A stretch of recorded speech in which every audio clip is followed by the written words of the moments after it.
Hi, I'm Tamara Bos. I have been teaching at River Springs Charter School at the Renaissance Real World Academy at the Magnolia Student Center for 14 years. The tracking sheet itself is a conversation piece that I constantly use as the center of my conversations with them, so we can constantly see where they are and what iCan they have mastered and what iCan they're continuing to work on and where they're at and if they're stuck anywhere. And if they are stuck, we can have a conversation also what's happening, what's going on, and really try to figure out what needs to occur in order for them to move past that. I think the pathways have really empowered or engaged students because not only because it just gives them choices, but they know that it's not just about how I learn it best and how I want to present it to them the best way, but I really want them to know it. And so it really gives them the voice to be able to communicate to them. It opens that communication so that they can tell me this is not working or I need something else, I'm not understanding. It really opens that opportunity for them to be able to talk to me about it and give me suggestions. I'm open to that. If a student's struggling in my classroom, if they haven't mastered an iCan yet, I look at the evidence of what they've done so far to learn the material. So they'll show me what types of notes they've taken. They talk to me about videos they've watched. If they've attended lectures, they go through what they've done. And we also have a conversation about what kind of learner they are. Are they taking graphic organizer notes that they need to? Are they, maybe there's certain resources I can share with them that they can try instead.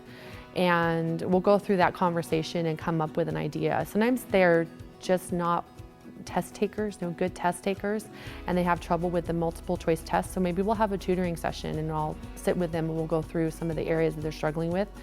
Very rarely now, because I have those conversations with them, do they they don't master the test the first time, but there are a couple of those students where they don't master it the first time.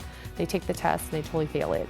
So we talk about what can they show, how can they show mastery in a different way? Can they do a different kind of project? What kind of project do they want to do? They'll talk to me.